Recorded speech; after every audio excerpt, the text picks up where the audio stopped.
David Niven in Full Circle.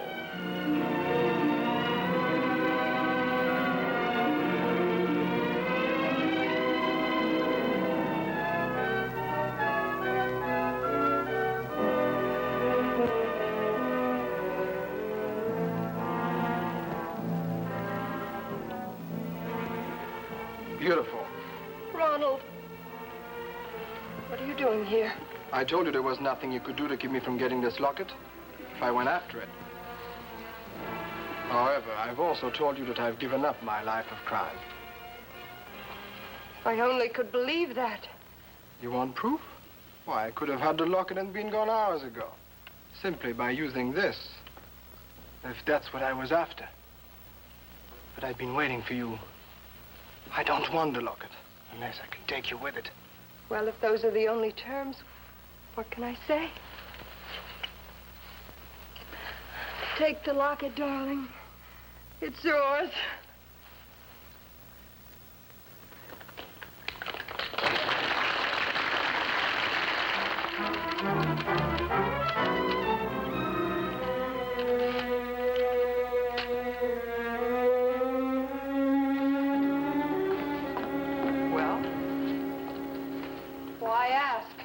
Look at his face.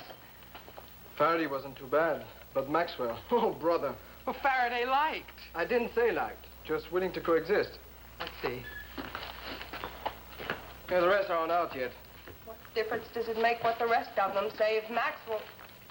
How bad is it? Hey, this isn't too bad. Well, listen to this. It is difficult to say whether the performance has reached such depths because a ridiculous script dragged the players below their mediocre ability, or whether a weak cast made a bad play look worse, or finally, whether bad direction underlined the basic faults of both actors and author. Suffice it to say that everyone concerned compounded the felonies committed by everyone else. Well, now, turn to the want ads. That's required reading for us after that. All those weeks of tryouts and rehearsals and changes. And in 1/2 hour, Mr. Howard Maxwell clubs the whole thing to death. Well, kiddies, it's been great knowing you. But now that it's over, I'm taking this bloody and very tired head home to its pillow. I might as well go home, too. Want to share a taxi, Terry? I'm not going home yet. What are you going to do? I don't know. One thing's for sure, I couldn't sleep. I bet Mr. Maxwell is sleeping, though. Like a log. With our blood on his hands. That wouldn't bother him. No, nothing would bother Mr. Maxwell. Or would it?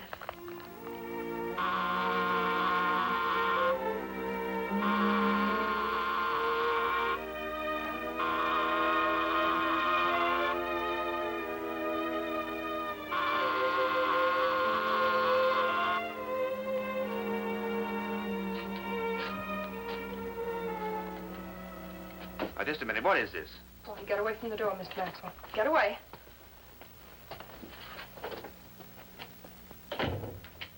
Well, I suppose you recognize me.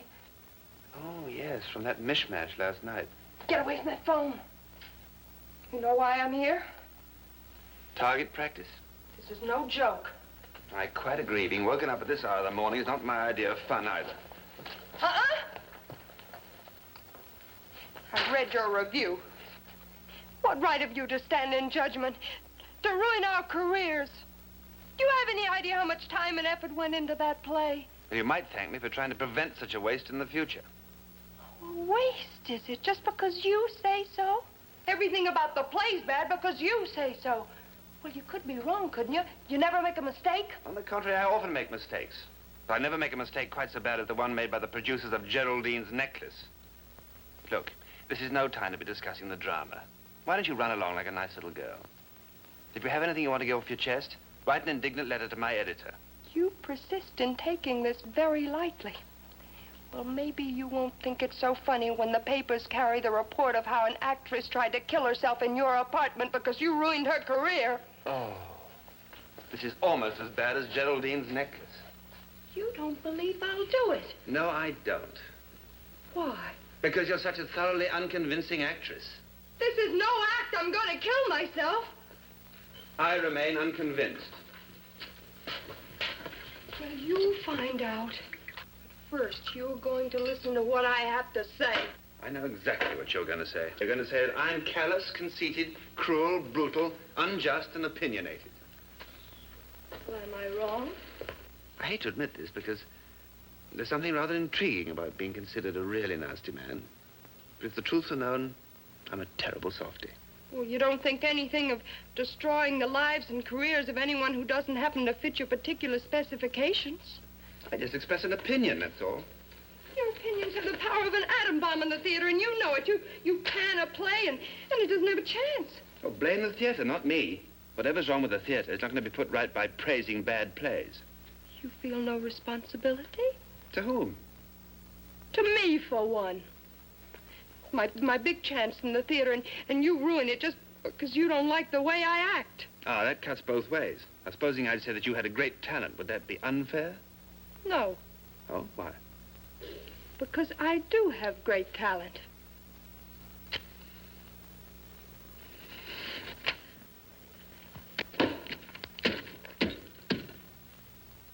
My years in the theater. I saw that long ago in a very bad melodrama. Ha. I was convincing. You were afraid of what I was going to do. No, I just don't like people playing around with firearms, that's all. They'd have to go off. Sorry I spoiled your big scene. You still insist I was acting? Weren't you? What? I don't know. I thought I really meant it. I don't know. Maybe I just wanted to tell you off. And I told you off. I am sorry, truly. Why should you be sorry? Because I made you unhappy. I know you don't believe that. You think I enjoy hurting people. I've made an awful fool of myself. I'm sorry. I can't even hate you anymore. I guess I better go. I gotta stop this. You're gonna think this is all just an act, too. No, the tears look genuine enough. Don't mind me. You cried out. You've earned it. I just don't understand. When I came up here, I didn't think I was pretending. But now, I know that even if you hadn't taken the gun, I wouldn't have... Thank you. I wouldn't have... No, you saw right through me. I told you, you're not very convincing. I guess you're right. Now, look, it's past my bedtime. That's enough words of wisdom for tonight. All right. Look, do you mind if I stay here for just a little while? I have some thinking to do. No, that's fine. You help yourself. There's the kitchen, and as long as you don't expect me to sit up and entertain you.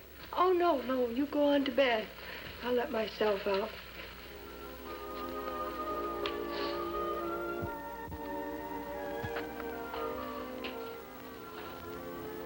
Oh, pleasant thoughts.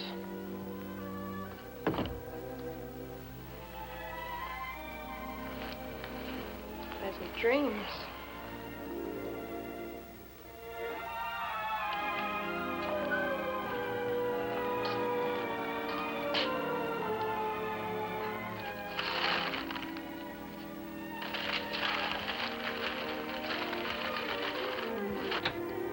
Good morning, Mr. Maxwell.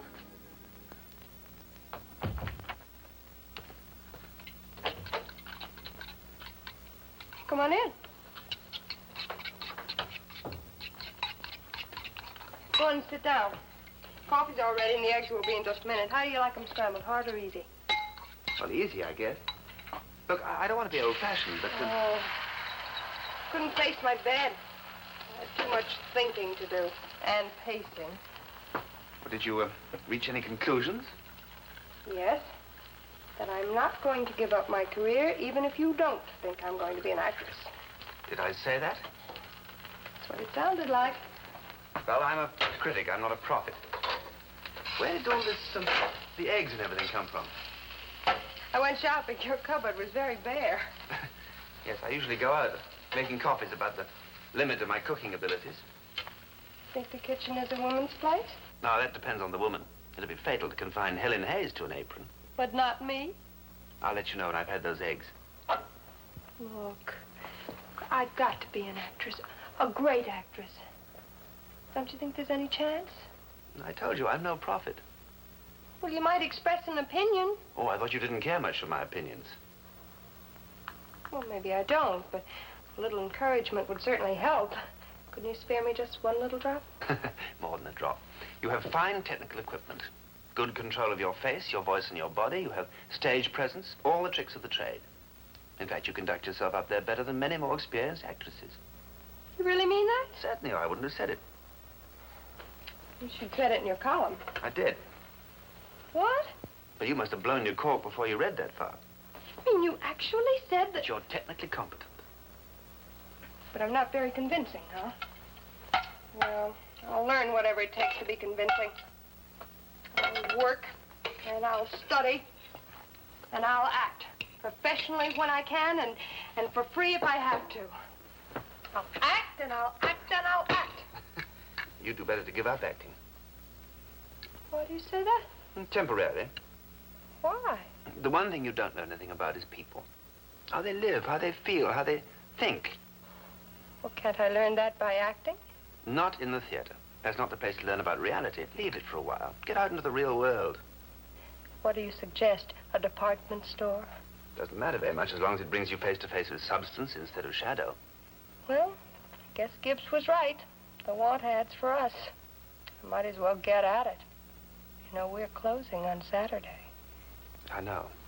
Can I take that? What? The want ads. Oh. I want to see if there are any openings in the Howard Maxwell School of Acting. Well... Oh, please, now leave those. The cleaning woman comes every morning. She'll take care of them. Thank you for my wonderful breakfast. Oh, all right. Well, thank you for everything, Mr. Maxwell. For everything? Well, your patience and your advice won't be wasted, I promise you. Oh, good luck. You know, some of these don't sound so bad. Might be kind of interesting. I'm glad you think so. That's so funny. When I came in here last night, I thought that I hated you more than anyone else in the whole world. And now... What? I don't know. Guess I better go. Hope it didn't compromise you.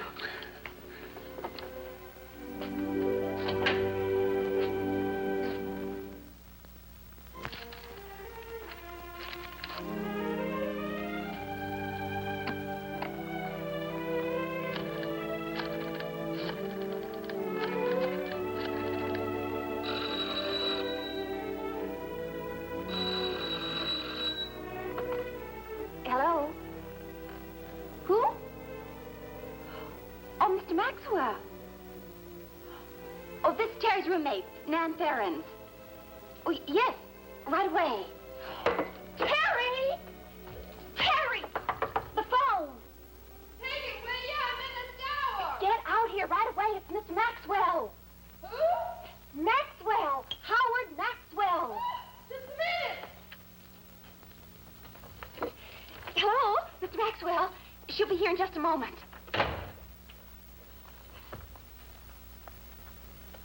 Hello?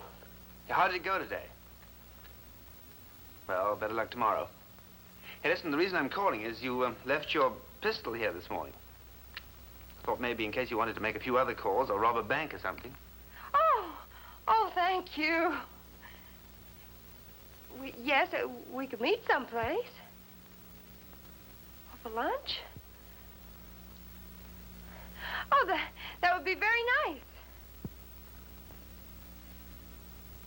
Yes, of course I have. If you really want to know my views on acting, you ought to read my reviews. Oh, I do. I never miss them. Oh, you didn't sound like one of my admirers last night. Well, I never miss the obituaries either, but that doesn't mean I admire death.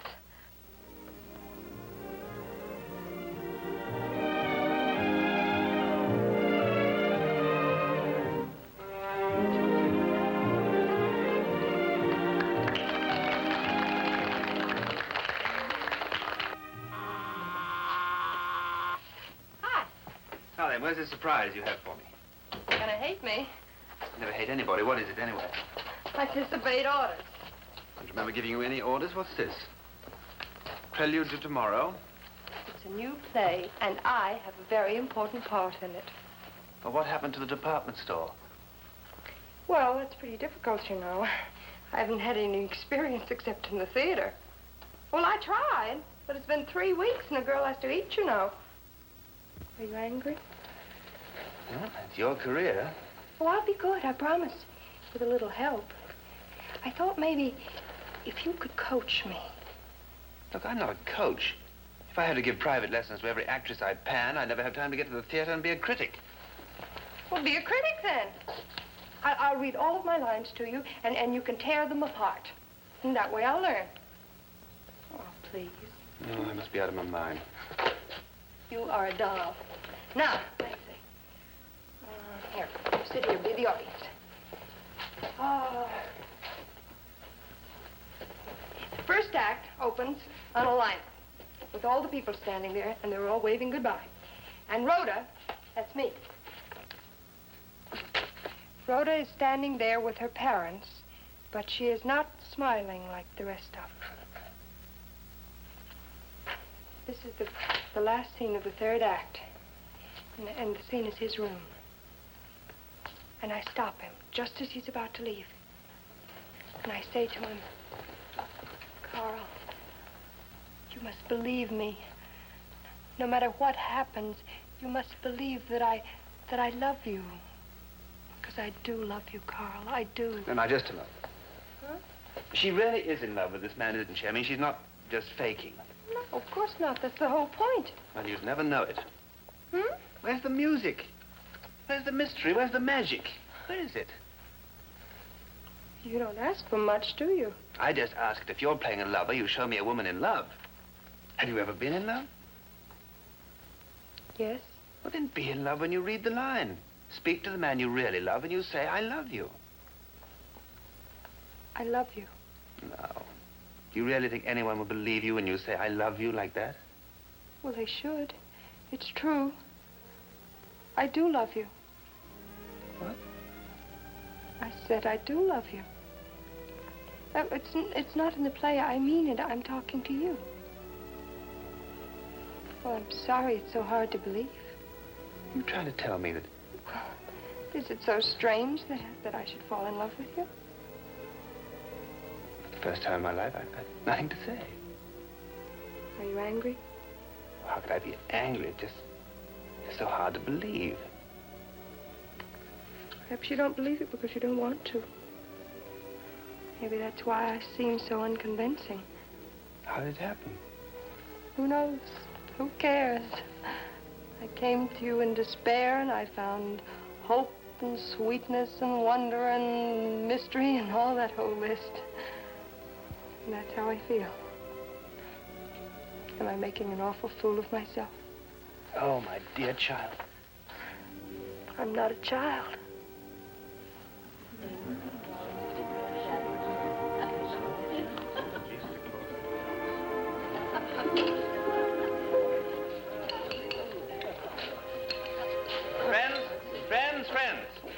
Friends, strangers, gossip peddlers, lend me your spotlight. I come to bury the bachelor, not to praise him.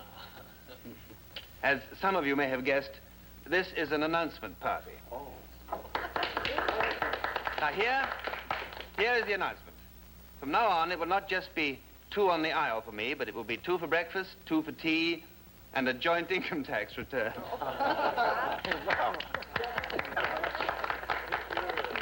My turn. Before you snow us under with your congratulations, I think Terry wants to add something. Well, I've always wanted to be an actress. Not just a good actress, but a great actress. So I finally worked my way up to the lead in a Broadway play. And you all know what happened. I was tried and found wanting. Found wanting by Howard Maxwell. So I swore to get revenge. But I wanted more than revenge. I wanted vindication. Because, you see, he said that I wasn't a very convincing actress. He said that if I played the part of a frightened woman, no one would believe I was frightened. And that if I played a lover, no one would believe I was in love. So I played a lover. I played the part of a woman in love with Howard Maxwell. I told him that I was in love with him, and he believed me. He even asked me to marry him. Well, I wouldn't marry him if he were the last man on earth. But you heard him. You're all my witnesses. I played a part, and I was so convincing, I convinced the most exacting critic. I convinced Howard Maxwell.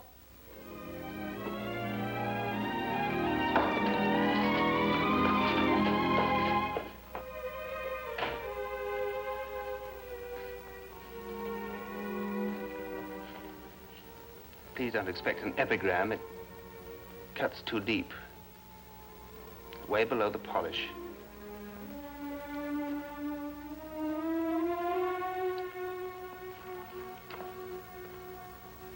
I just don't understand it.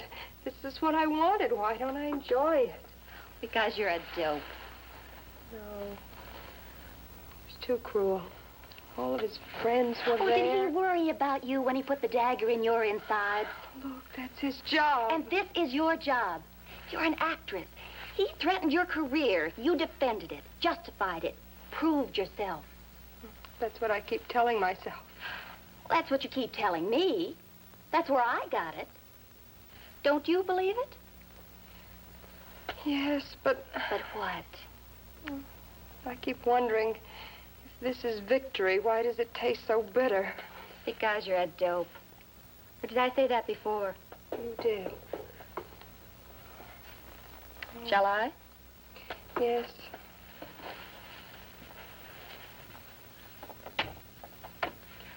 Oh, Mr. Maxwell. Come in. Hello. Nan? I was just leaving. I've been hating myself. I haven't. You couldn't possibly forgive me. No. Oh, what are you doing here? I've come to defend my reputation as a critic. I said that you were an unconvincing actress. You are. You can still say that? For a while you fooled me, the shock and the sudden twist, but it doesn't add up. What? You can't convince me that you don't love me. Then I did convince you that I do. Ah, that wasn't acting. You're very sure of yourself. As a lover, no. As a critic, yes. Well, I'm sorry to disappoint you, but I was just pretending. It was all a trick. I had it all planned out. Terry. What? Look at me. Oh, I'm a fool. I do love you, I do. That's the way the line should sound. Now there can be no doubt.